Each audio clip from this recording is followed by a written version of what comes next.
Buenos días, bienvenidos todos. Estoy contento de verles.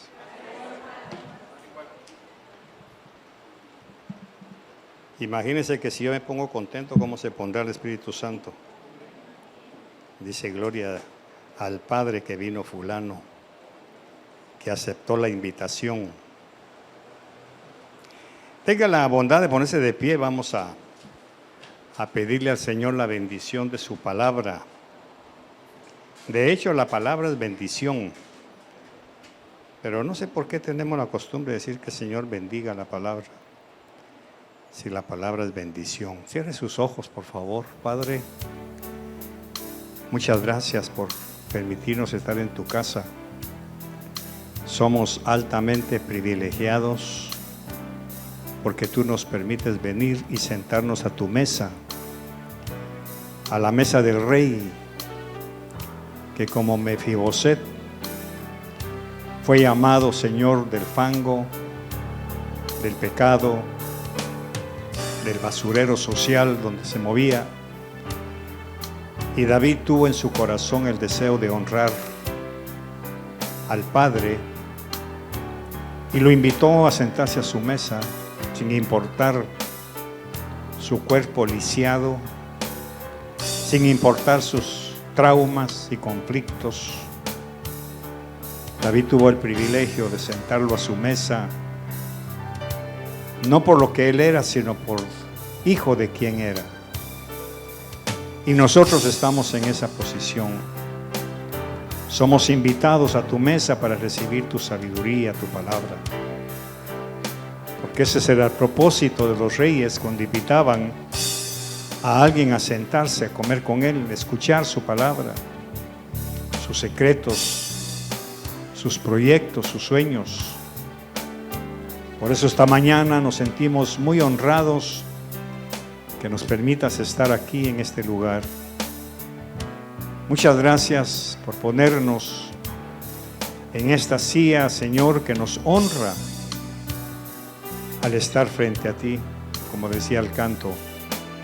Muchas gracias por llevarnos a otro nivel de conocimiento, a otro nivel de exhortación y de enseñanza, para que crezcamos y un día lleguemos a la gloria de tu presencia en el día señalado. Muchas gracias por tu bondad en el nombre de Jesús. Amén y amén. Tengan la bondad de sentarse, por favor.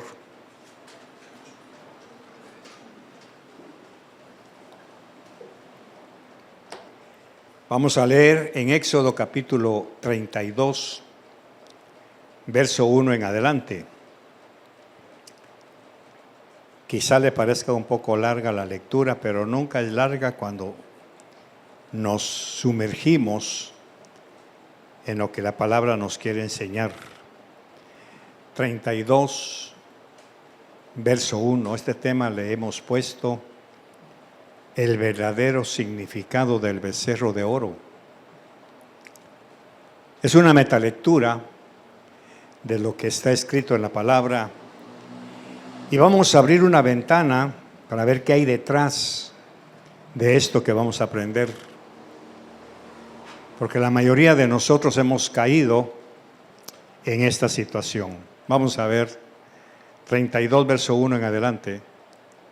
Cuando el pueblo vio que Moisés tardaba en bajar del monte, la gente se congregó alrededor de Aarón y le dijeron: levántate, haznos un Dios que vaya delante de nosotros. En cuanto a este Moisés, el hombre que nos sacó de la tierra de Egipto, no sabemos qué le haya acontecido. Y Aarón les dijo: quitad los pendientes de oro de las orejas de vuestras mujeres, de vuestros hijos y de vuestras hijas, y traédmelos. Entonces todo el pueblo se quitó los pendientes de oro que tenían en las orejas y los llevaron a Aarón. Y él los tomó de sus manos y les dio forma con buril e hizo de ellos un becerro de fundición. Y ellos dijeron: este es tu Dios Israel, que te ha sacado de la tierra de Egipto. Cuando Aarón vio esto, edificó un altar delante del becerro. Y Aarón hizo una proclama diciendo: mañana será fiesta para el Señor. Al día siguiente se levantaron temprano y ofrecieron holocaustos y trajeron ofrendas de paz, y el pueblo se sentó a comer y a beber y se levantó a regocijarse. Entonces el Señor habló a Moisés: desciende pronto, porque tu pueblo que sacaste de la tierra de Egipto se ha corrompido. Bien pronto se han desviado del camino que yo les mandé. Se han hecho un becerro de fundición y lo han adorado, le han ofrecido sacrificios y han dicho: este es tu Dios Israel, que te ha sacado de la tierra de Egipto. Y el Señor dijo a Moisés: he visto a este pueblo y aquí es pueblo de dura cerviz. Ahora pues, déjame para que se encienda mi ira contra ellos y los consuma, mas de ti yo haré una gran nación. Entonces Moisés suplicó ante el Señor su Dios y dijo: Señor, ¿por qué se enciende tu ira contra tu pueblo que tú has sacado de la tierra de Egipto con gran poder y con mano fuerte? ¿Por qué han de hablar los egipcios diciendo: con malas intenciones los ha sacado para matarlos en los montes y para exterminarlos de la faz de la tierra? Vuélvete del ardor de tu ira y desiste de hacer daño a tu pueblo. Acuérdate de Abraham, de Isaac y de Israel, siervos tuyos, a quienes juraste por ti mismo y les dijiste: yo multiplicaré vuestra descendencia como las estrellas del cielo, y toda esta tierra de la cual he hablado daré a vuestros descendientes, y ellos la heredarán para siempre. Eso dijiste tú, Señor. Y el Señor desistió de hacer el daño que haría a su pueblo. Entonces se volvió Moisés y descendió del monte con las 2 tablas del testimonio en su mano. Tablas escritas por ambos lados, por uno y por el otro estaban escritas. Y las tablas eran obra de Dios, y la escritura era escritura de Dios, grabada sobre las tablas. Al oír Josué el ruido del pueblo que gritaba, dijo a Moisés: hay gritos de guerra en el campamento. Ahora vamos al verso 19. Y sucedió que tan pronto como Moisés se acercó al campamento, vio el becerro y las danzas, y se encendió la ira de Moisés, y arrojó las tablas de sus manos y las hizo pedazos al pie del monte. Y tomando el becerro que habían hecho, lo quemó en el fuego, lo molió hasta reducirlo a polvo y lo esparció sobre el agua, e hizo que los hijos de Israel la bebieran. Espíritu Santo, te ruego que tomes tu lugar y que nos hables y nos enseñes. En esta historia, allá atrás de todo esto que hemos leído, hay varias enseñanzas que el Señor quiere transmitirnos esta mañana. Para empezar, vemos que el pueblo de Israel había salido de Egipto, de la esclavitud a la libertad. Y el Señor los sacó con mano poderosa, abrió el Mar Rojo. Ahí tenemos otra lección muy importante que otro día vamos a estudiar. Y entonces el Señor los empieza a hacer caminar por el desierto. Y dice que estaba con ellos a través de la nube que los guardaba del día, del calor. Y en la noche esa misma nube se convertía en luz para que ellos pudieran caminar guiados por la luz del Señor. Pero llega un momento en que el Señor llama a Moisés para que suba al monte Sinaí, porque ahí le va a entregar las tablas de la ley, para que ellos puedan tener un marco de referencia cómo caminar delante de Dios. Hasta este momento los hijos de Israel no conocen cómo hacerlo. Por eso es que nosotros necesitamos ser enseñados constantemente, porque no sabemos cómo confrontar, cómo vivir las diferentes situaciones que llegan a nuestra vida.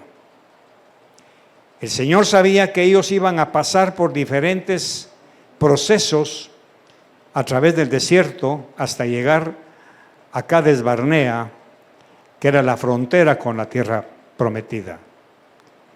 Pero en ese proceso el Señor los cuida, los protege, dándoles mandamientos, comunicándoles qué hacer y qué no hacer durante el camino. Por eso es importante el papel de la iglesia de Cristo, por supuesto, porque tenemos la obligación de ir siendo enseñados constantemente para que nuestro caminar nosotros tengamos un marco de referencia. ¿Qué dice Dios que se debe hacer en este caso? ¿Qué dice Dios que debo hacer cuando me enfermo, cuando caigo en situaciones de pecado, de adulterio, fornicación, lascivia, lujuria? ¿Qué dice Dios? Ahí es lo que Moisés tenía en las tablas. Ahí estaban todos los mandamientos. Cuando entres a la tierra, cuando veas esto en las aldeas, cuando veas que los cananeos, cuando veas, tú no harás como ellos. Ese es el caminar nuestro. Cuando usted vaya al centro comercial, dice la palabra, cuida tus ojos, cuida tus pensamientos. No te dejes arrastrar por la lujuria, los deseos del alma que todo lo quiere y que nunca se cansa de pedir. Cuídate. Cuando te inviten a comer, pon cuchillo a tu garganta. Cuando te inviten a una reunión, mira bien con quién estás hablando. Cuando te inviten a una reunión social, piensa bien lo que estás escuchando. Esos son los mandamientos. Porque nosotros no sabemos cómo comportarnos. Aunque tengamos muchos años, 70, 80 años, seguimos siendo ignorantes de lo que nos depara mañana. ¿Qué traerá mañana? No lo sé. A veces nosotros estamos disfrutando de buena salud cuando de repente la salud se quiebra, se quebranta y sin previo aviso resultamos en una clínica, en un hospital, en las manos de un médico. ¿Qué hacer en ese momento? Ahí estaba escrito en las tablas de la ley. Pero lógicamente Moisés se atrasó para ellos. Ellos vieron, por eso dice, cuando el pueblo vio que Moisés tardaba en bajar del monte. O sea, no nos gusta esperar. Queremos las cosas rápido y fácil. No cuidamos nuestra salud durante 20, 30 años y de repente vienen las consecuencias de la noche a la mañana. Queremos tener la salud que por años no cuidamos. Y lógicamente el Señor tiene una sentencia. Por cada día que dudaron de mí, les dijo, va a pasar un año caminando en el desierto. Tardaron 40 días dudando de mi palabra, ahora van a caminar 40 años, año por día. Pero nosotros queremos que el doctor haga el milagro. Queremos que una remolacha haga el milagro de la noche a la mañana. Queremos que una aspirina haga el milagro. Y eso es imposible, que nosotros mismos provocamos. Por eso Dios siempre nos advierte. Por eso como pastor, como maestro de esta situación, con todo el respeto y con el permiso del Señor, la insistencia es cuando usted no viene a la iglesia, está dejando de recibir una instrucción para el día de mañana. Usted deja de aprender una clase que le va a servir cuando venga el conflicto, cuando venga el problema que haga navegar el matrimonio, cuando venga la situación en donde las finanzas desaparecen de la noche a la mañana, ya no alcanzó para nada, todo se le fue y ahora le falta lo del súper, lo del colegio, lo del bus. ¿Qué hacer en ese momento? Ahí es donde el pueblo se desespera y empieza a hacer cosas totalmente reprochables delante de Dios. Este pueblo se dio cuenta que Moisés se tardó, y al tardarse, la palabra clave aquí es tardaba, empezaron a desesperarse. ¿Y ahora quién nos va a guiar? ¿Y ahora quién nos va a llevar por el desierto? Ya nos cansamos de esperar. 40 días esperando que Moisés bajara, y entraron en una crisis de nervios, en una crisis de fe, en una crisis de esperanza. Fueron con Aarón y le dijeron: oye, Aarón, levántate, haznos un Dios. De eso vamos a hablar. Haznos un Dios para que vaya delante de nosotros, porque a Moisés a saber qué le pasó.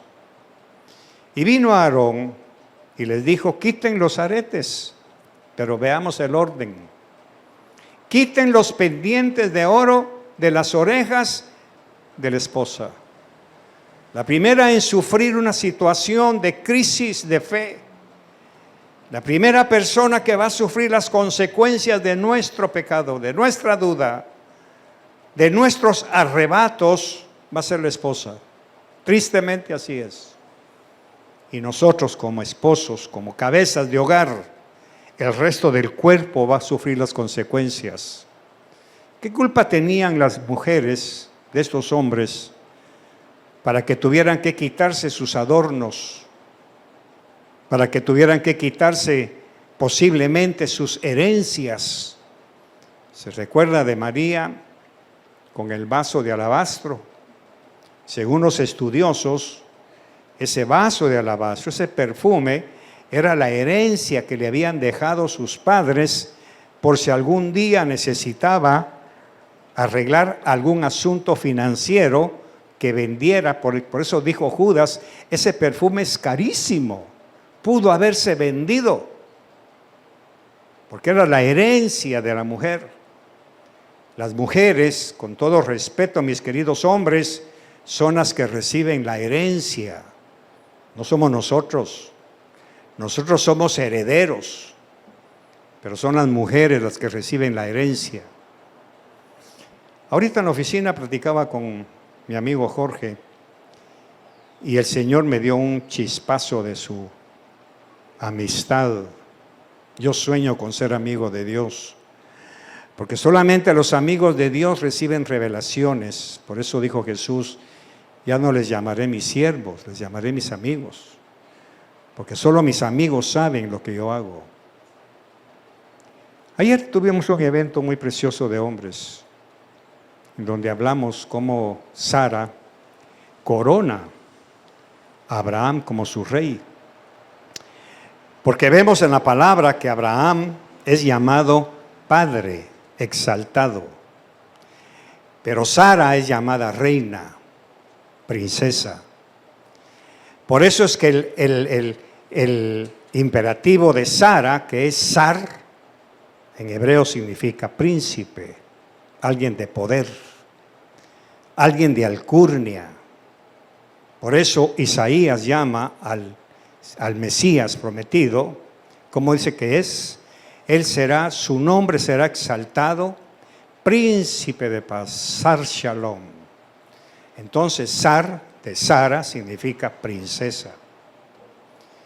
Y el asunto, todo esto va mucho más allá. Es la mujer la que corona al hombre como su rey.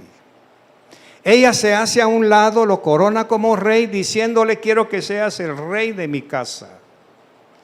Por eso Jesús dice que Él es el rey de reyes. Pero el hombre ignorante se ha abrogado el título de rey con mayúscula, y eso es una ofensa ante el rey de reyes.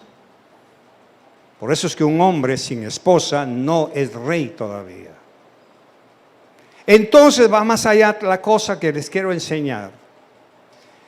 Para que Sara cumpla su función como reina y que ella, de su descendencia, salgan príncipes. El Señor le dijo: de Sara saldrán príncipes. Pero para que sean príncipes, tiene que ser engendrada por un rey. Entonces el rey, que es Abraham, engendra en ella un bebé. Ella pone la realeza y nace Isaac. ¿Con qué título? Príncipe. ¿Se da cuenta? Es maravilloso esto. Aquí es en donde está la ignorancia de la iglesia. Cuando una madre engendra un hijo de su esposo, está engendrando un príncipe de Jehová. Pero como no conoce esto, no lo educa como príncipe. No lo enseña a ser un príncipe, sino lo cría como plebeyo, como del mundo. Esa es la contraparte en la vida de Abraham. Cuando él se une con Agar, Agar no era princesa. ¿Y qué salió de ahí? Ismael, que no era príncipe. Por eso Ismael se pierde en la historia. Mi querida hermana, si usted tuvo el privilegio de coronar a su esposo como el rey de su casa, no su señor, sino como el rey, el cabeza, entre él y usted engendraron uno, dos o tres príncipes. Y aunque usted esté cabeceando, si tuvo hijas, usted engendró princesas. Pero aquí está su problema. Usted tiene que educar a sus hijas como princesas, no como plebeyas. Por eso desde aquí se enseña, mujeres, compórtense como lo que son. Ustedes son las reinas del hogar. Ustedes son las que coronan al hombre. Y el hombre cumple su función de crear príncipes. Por eso cuando el Señor le dijo a Sara, de su vientre saldrán 12 príncipes. ¿Quiénes fueron? Las 12 tribus de Israel. Isaac, Zabulón, todos ellos son los príncipes de Israel. Todo esto nos trae a una situación. Esta gente menospreció eso. Fueron con sus reinas y les quitaron su sustento. Les quitaron su herencia para convertirlo en un ídolo, para darse el gusto de cumplir sus propios deseos. Entonces sigue diciendo, entonces el pueblo se quitó los pendientes de oro de las orejas de vuestras mujeres. Segundo nivel, ¿quién sufre el hambre? Los hijos. Hay hijos hoy que están pasando hambre por culpa de un hombre. Hay mujeres e hijos que están pasando consecuencias dolorosas por la mala acción de un hombre. Estos hombres fueron a su casa y le dijeron a su esposa, dame tus aretes. Y como en aquel tiempo Isaías nos dice que el Señor los había adornado con abalorios, los había adornado con cascabeles de oro, con lunetas, todo eso está en Isaías. Vienen estos hombres y se lo quitan a sus hijas y a sus hijos. Eso quiere decir, los despojaron por darse un gusto. Cuando el hombre hace eso, está cayendo en un error tremendísimo delante de Dios. Y la mujer, por callar, se deja despojar de sus herencias. Esto es duro, pero tengo que hablar duro. Porque los hombres de ese siglo están despojando a sus esposas de su paz, de su salud, de su honor, de su estatus. Están despojando a sus hijos de su sustento. Los están despojando de sus estudios. Ya no pueden pagar la universidad y el otro tiene que ver qué hace para salir adelante. Sus hijas tienen que pasar hambre, desnudez, tantas cosas por culpa de un hombre que las ha despojado. Ahora vienen ellos, dice verso 3, entonces todo el pueblo se quitó los pendientes de oro que tenían en las orejas y los llevaron a Aarón, y él los tomó de sus manos y les dio forma con buril e hizo de ellos un becerro de fundición. Ahí está el becerro de oro. A Aarón se los fundió y luego lo hizo y los puso en un pedestal. Aquí viene el problema de nosotros los hombres. Escúchame bien. Cuando yo pongo algo delante de Dios en un pedestal, ya eché a perder a mi familia. Ya traje el hambre, la necesidad, la enfermedad, la tragedia. Por eso muchas mujeres se decepcionan de sus esposos. No cumplen su papel real de ser cabezas, sacerdotes, sino son despojadores. Por eso muchas veces las mujeres le esconden el dinero al marido. Se lo tienen que esconder porque son capaces que le quitan hasta el último centavo con tal de darse ellos sus gustos egoístas. Esa es la realidad. Eso es lo que tenemos aquí. Ahora leamos bien lo que pasó ahí. Ahí está el cordero, ahí está el becerro. Y ahora vemos qué pasó en el verso 4. Y él los tomó de sus manos y les dio forma con buril e hizo de ellos un becerro de fundición. Ahora lea usted el resto, en voz alta.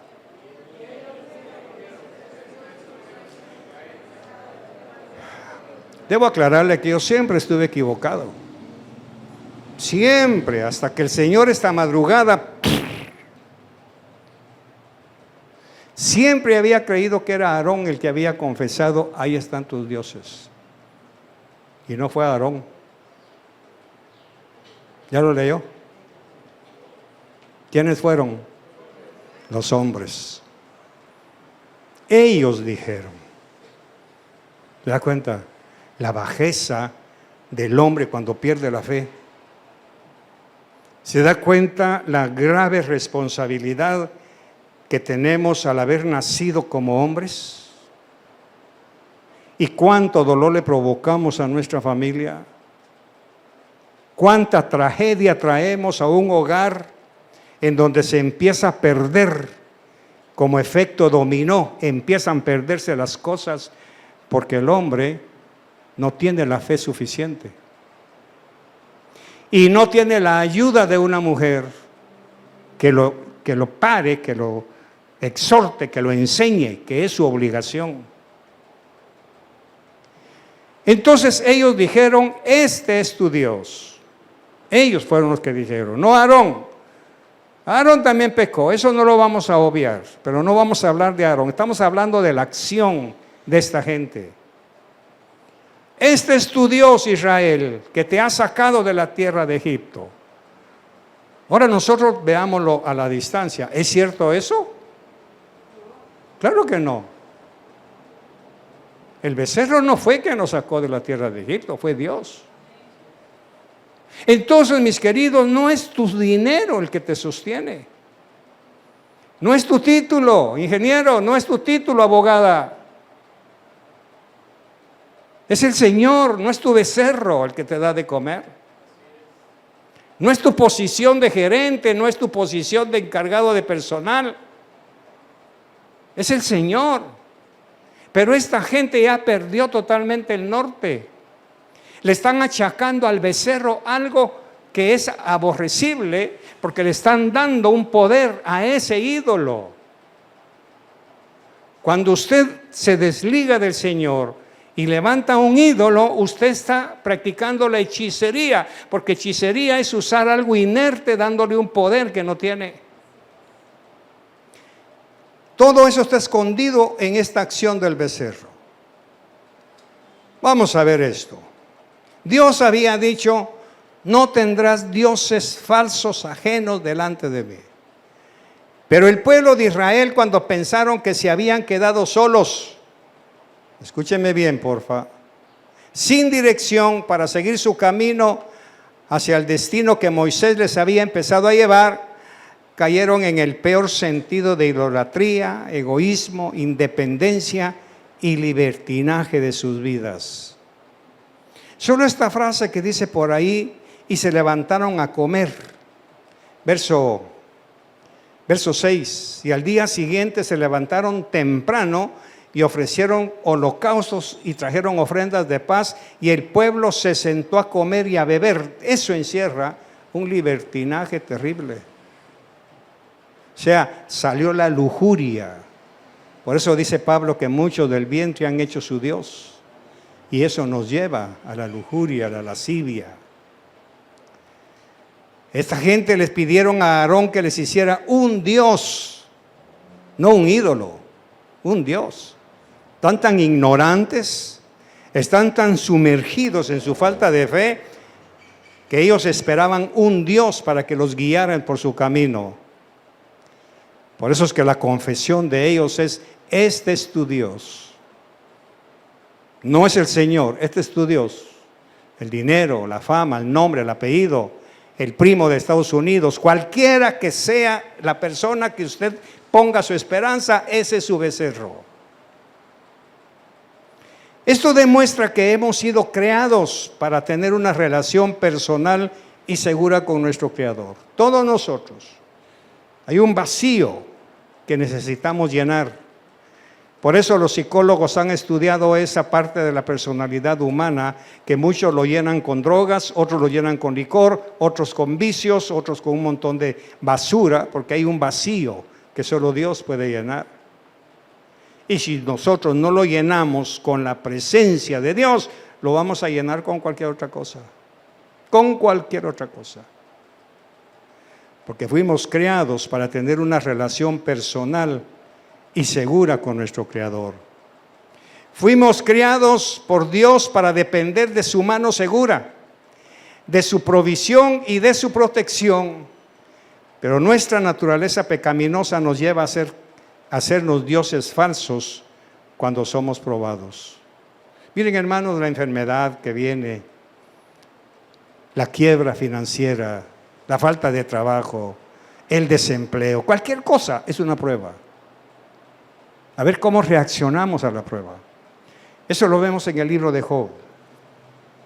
Ahí está la prueba. Job estaba tranquilo y le vino la tragedia. ¿Cómo reaccionó Job? Jehová dio, Jehová quitó, sea el nombre de Jehová bendito. ¿Cómo reaccionó la esposa?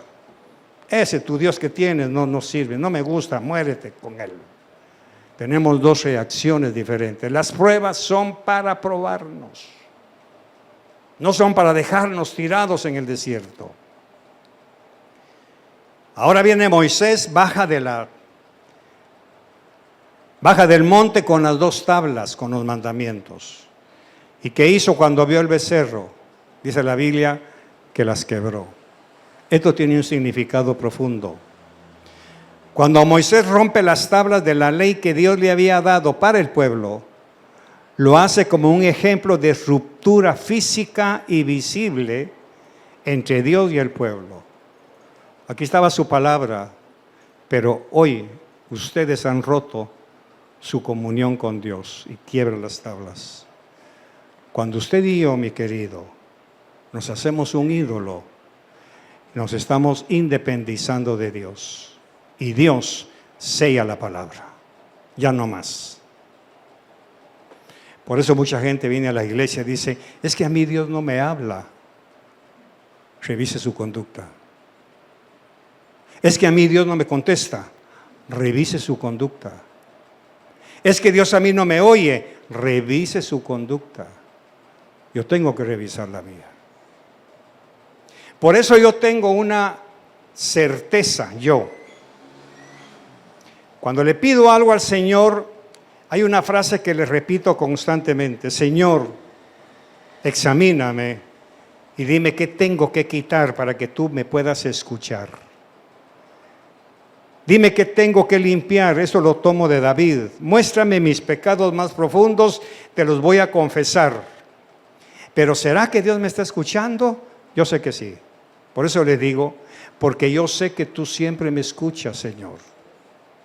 Esto lo saqué de la oración de Jesús cuando en la tumba de Lázaro le dice: Padre, yo sé que tú siempre me oyes. Lázaro, ven fuera. ¿Está seguro usted que Dios le oye? ¿Está segura usted, hermana, que Dios la oye cuando usted clama, cuando usted ora? ¿Está segura? ¿Puede levantarse de ese lugar con la certeza de que Dios le va a conceder su petición, pero he aquí el problema. ¿Qué le está pidiendo? ¿Qué le está pidiendo? Si usted primero no le pide que la cambie, que la transforme, que le quite cualquier conflicto interno de querer hacer de un ídolo su Dios, Dios no la va a oír, porque hay un ídolo ahí dentro de su corazón. Porque hay un becerro de oro, por muy fino que sea, es un ídolo que ofende la presencia de Dios. Eso es lo que sucede cuando nosotros rompemos nuestra relación con Dios. La palabra desaparece. Usted la puede leer y no entiende, puede escuchar un mensaje brillante, pero no le llega al corazón, le rebota, porque ahí adentro hay un ídolo que no deja que la palabra penetre. El mismo problema que hay dentro de su corazón rechaza la palabra. Por eso es que es lógico entender, cuando alguien no crece, cuando viene a la iglesia a parpadear, a dormir, la pregunta es si durmió toda la noche, ¿por qué al entrar a los umbrales de la puerta de la iglesia empieza a caer el sueño? Porque la palabra está rebotando, no está penetrando, no está rompiendo el odre. Y ese es el problema. Tenemos que buscar esto y lo otro, porque esto que es la vida no está cambiando ni penetrando nuestros corazones. Cuando Moisés rompe las tablas de la ley, está diciendo, ustedes provocaron que todo se termine aquí. Quebró las tablas. Ya no hay comunicación entre Dios y el pueblo. Eso es lo que está sucediendo hoy en la iglesia. Mucha gente, por satisfacer sus deseos hedonistas, egoístas, egocéntricos, ya no tiene comunión con Dios. Está en la iglesia, canta coritos, viene, medio se duerme, medio despierta, pero ahí ya cumplió con su rito. Pero cuando regresa a la casa, exactamente peor todavía. Eso es lo que sucede cuando creemos que porque no sentimos la presencia de Dios en nuestras vidas, nos lleva a la idolatría e incredulidad. Y al acercarnos a un Dios falso, rompemos nuestra dependencia del Dios verdadero y perdemos la oportunidad de recibir la bendición que Él tiene para nosotros. Por eso, como cuando Dios ya no nos contesta, porque las tablas se rompieron, tenemos que buscar a alguien que nos oiga. Y ese alguien puede ser cualquier cosa que no sea Dios. Ahora, la bipolaridad de todo esto es que no creemos que Dios nos oiga, pero sí nos oye el becerro. ¿Ya se dio cuenta? No creemos que Dios nos oiga, pero sí nos va a oír el becerro. Por eso muchos confían más en su dinero, en su sueldo, en su salario. Y vamos a ver qué pasa con eso. ¿Qué significado tiene la acción de Moisés cuando molió y deshizo la imagen del becerro de oro? Porque seguidamente, después de haber roto las tablas, dice que Moisés se puso tan enojado, tomó el becerro que habían hecho, lo quemó en el fuego, lo molió hasta reducido a polvo y lo esparció sobre el agua e hizo que los hijos de Israel se la bebieran. Aquí viene algo doloroso que nos pasa muchas veces a nosotros. Lo que hizo Moisés fue devolverle la verdadera naturaleza de ese supuesto Dios que habían fabricado en sus corazones. Al molerlo o pulverizarlo, significa que Moisés le devolvió su verdadera naturaleza. Ese Dios era solo polvo. Era solo polvo. Ellos estaban seguros que era su Dios. Ahora viene Moisés y les dice, les voy a demostrar en lo que ustedes están creyendo. En un poco de polvo. Porque usted muere el oro, se convierte en polvo. Muere la plata, se convierte en polvo. Confía en el tío que le manda su remesa cada mes, cuando muera va a ser polvo. Todo es polvo cuando lo comparamos con Dios. Deje un billete 20 años a la intemperie. ¿Y qué va a pasar con ese billete de $100? Se convierte en polvo. Eso es lo que está pasando con Moisés. Les voy a demostrar que lo que ustedes hicieron contra Dios es puro polvo. Pero aparte de convertirlo en polvo, lo mezcló con el agua. Sabemos perfectamente que el agua tiene una acción purificadora. Entonces aquí hay una lección escondida. Hizo que ellos se bebieran el polvo con el agua y se la tomaran. El agua purificó el corazón, el polvo se fue a las entrañas, y después de las entrañas, ¿qué dice Jesús? ¿A dónde se va todo? A la letrina. Quiero que vean lo que sucede con su Dios. Se va a la letrina. Si usted ha hecho de alguien su Dios, disculpe, ese Dios se va a convertir en polvo un día. Por mucho que lo ame, por mucho que la ame. Cualquier cosa, su título, dentro de 20 años se va a convertir en polvo. Su prestigio, su nombre, se va a convertir en polvo. Y ese polvo se va a la letrina. Eso es lo que nos enseña Moisés cuando deshace y pulveriza el becerro y lo mezcla con el agua. Por mucho oro que sea, por mucha buena imagen, por mucho prestigio, por mucha fama que tenga, yo trato de rechazar cualquier palabra de alabanza, de esto, que lo otro, que a veces me dicen los pastores, porque todo se lo pongo a los pies de Jesús, porque el día de mañana yo me voy a convertir también en polvo. Por eso dijo alguien en la palabra, porque yo soy polvo y ceniza. Usted no puede confiar en un hombre, ni en un becerro, ni en un carro, ni en una fama. Por eso es que el pueblo de Israel tenía con esa lección que aprender algo profundo que quedara grabado en ellos. Estaban aprendiendo que cualquier Dios que nos hagamos para depender de Él, al beberlo lo expulsamos del cuerpo, lo expulsamos del alma y es echado a la letrina. Ese acto nos enseña que la verdadera presencia de Dios, iglesia, debe estar en nuestras almas, en nuestras acciones, en nuestro estilo de vida y en nuestra fe, aunque a veces naveguemos entre la duda y la desesperanza.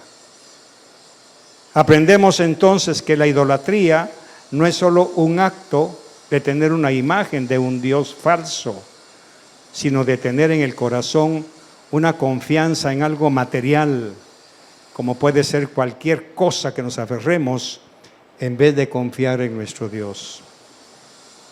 ¿Usted piensa que solo los judíos del primer siglo o del segundo templo adoraban el templo? Mira qué columnas, Señor, míralos, forrado de oro todo, qué templo más precioso. ¿Y qué dijo Jesús? Eso no va a quedar piedra sobre piedra. Todo eso no sirve para nada, está vacío. Pero hoy usted ve que hay gente que adora más el templo que al que está en el templo. Nos sentimos muy orgullosos de pertenecer a cierta denominación, a cierta corriente teológica, porque el templo es bonito, tiene buen parqueo o cualquier cosa, porque nos reunimos en un lugar de lujo, sentimos orgullo, aunque esté vacío de la presencia de Dios, porque ya hicimos un ídolo de ese cascarón. Ahí está, Abraham respondió y dijo, he aquí, ahora me he atrevido a hablar al Señor, yo que soy polvo y ceniza. Eso somos. Usted no puede confiar en nadie. No puede confiar en alguien que aparentemente lo sostiene, ni en usted mismo. El becerro de oro, entonces, mis amados, es la figura de nuestro estado de falta de fe y confianza en el Dios que ha prometido estar con nosotros todos los días. Para Adán, el becerro de oro fue el fruto del árbol prohibido, que lo separó de la presencia de Dios. Por eso se escondió de él. Para Saúl fue su egolatría y miedo al pueblo al perdonar a Amalek. Para David fue su lujuria. Lo mismo sucede con nosotros cuando nos desconectamos de nuestro Dios y nos apoyamos en otros dioses que no es el verdadero Dios. Ahora, asombrosamente, estas personas conocen palabra, hablan lindo, pero sus vidas no reflejan la verdad. Hablan bonito, tienen una retórica, tienen un verbo elegante, manejan bien el lenguaje, pero están vacíos. Están vacíos. O sea, hay gente que conoce palabra, pero ya ni oran. Están tan separados de Dios, porque han hecho su propio becerro, han hecho su propio Dios. Muchas veces puede ser un templo, el púlpito, un traje, cualquier cosa, el carro.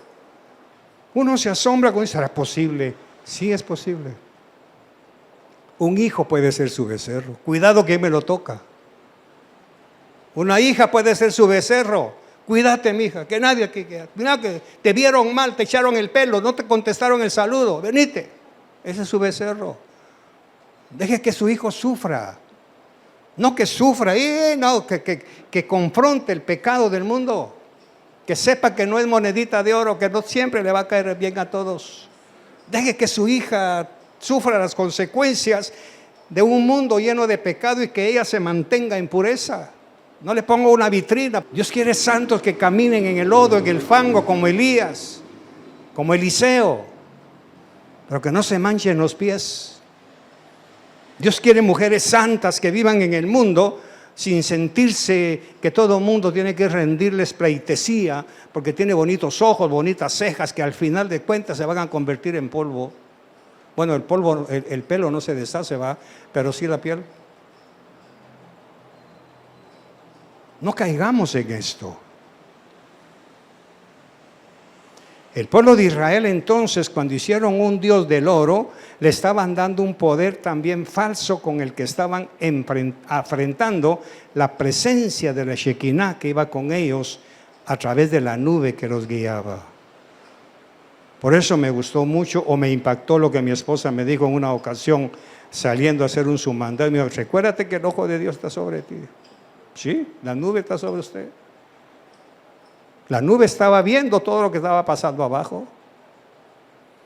Debemos tener mucho cuidado con provocar un rompimiento de nuestra dependencia del Dios que hasta aquí nos ha bendecido y ayudado. Por eso Él es Ebenezer. Hasta aquí nos ayudó el sueldo.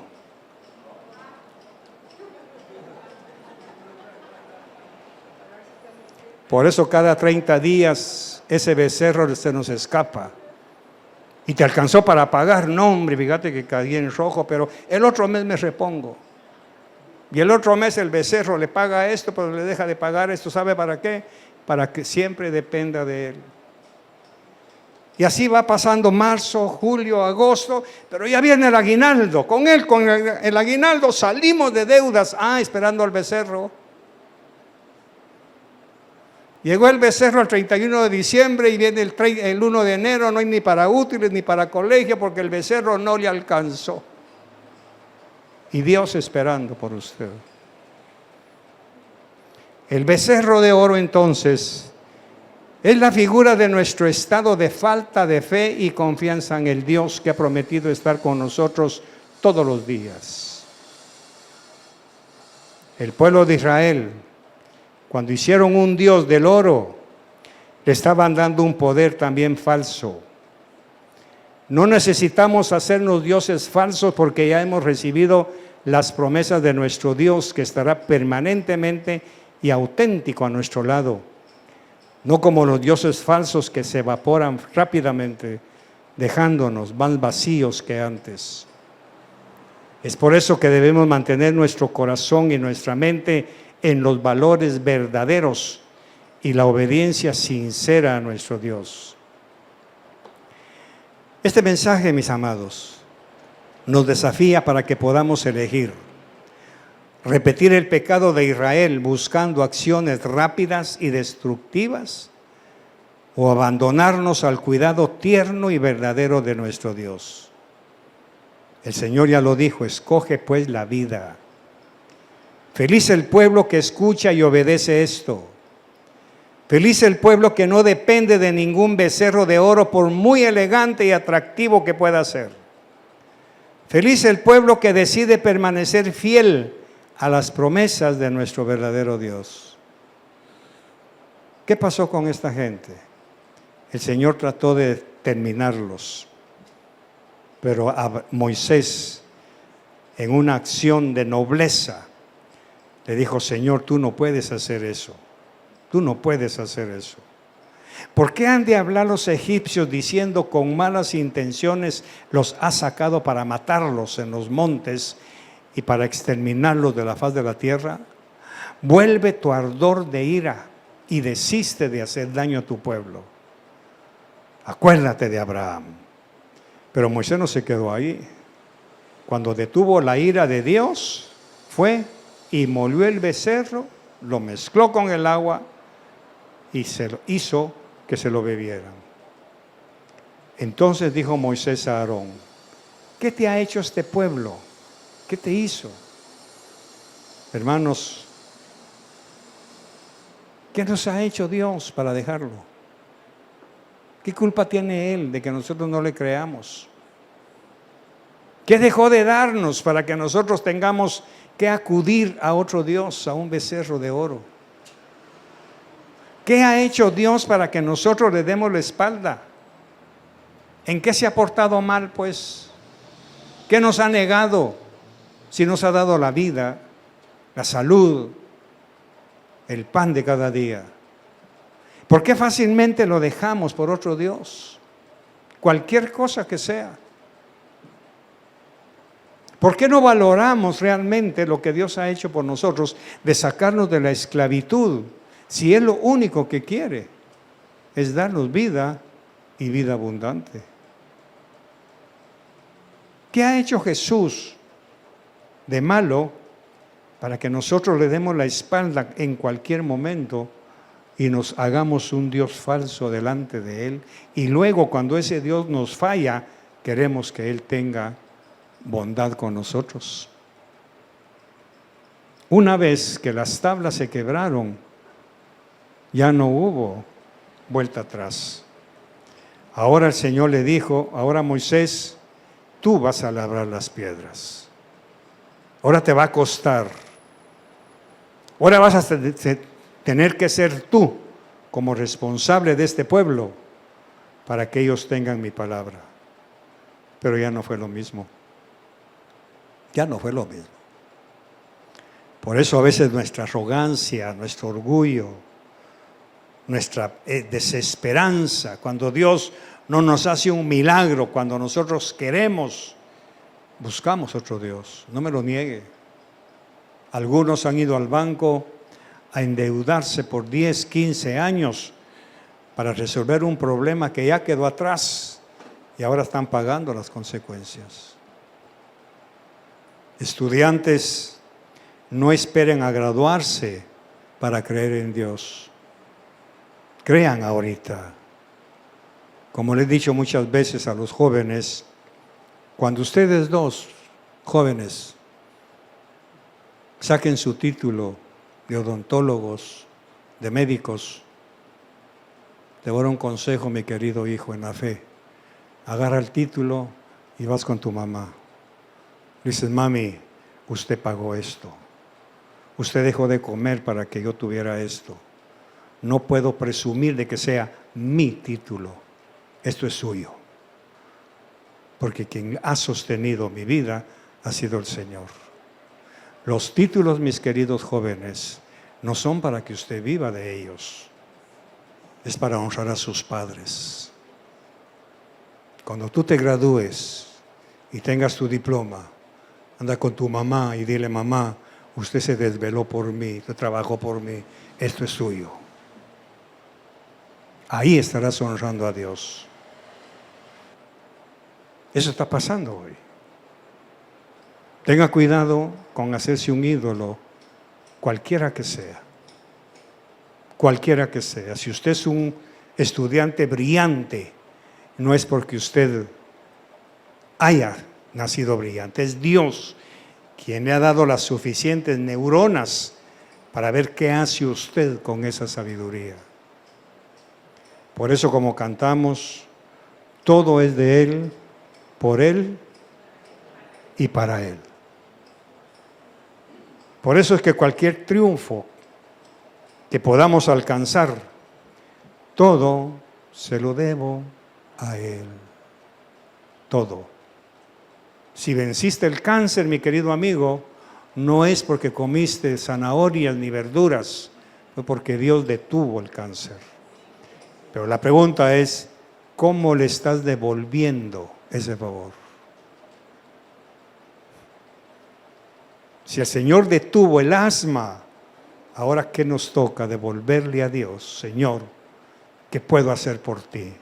Porque tú ya hiciste por mí. Esa es mi pregunta cada día. Cuando me despierto y platico con el Señor, y me ha dado el privilegio de dar su palabra, la pregunta de mañana temprano va a ser, Señor, ¿qué puedo hacer por ti hoy? No es que hago con mi salón de belleza, no es que hago con mi clientela, tal vez alquilo un salón más grande. ¿Qué quieres que haga por ti hoy? ¿Qué puedo hacer por ti? Por eso es que muchas veces nosotros, sin saberlo, tenemos un becerro escondido y la relación de Dios con nosotros se ha roto. Amén. Cierre sus ojos, por favor.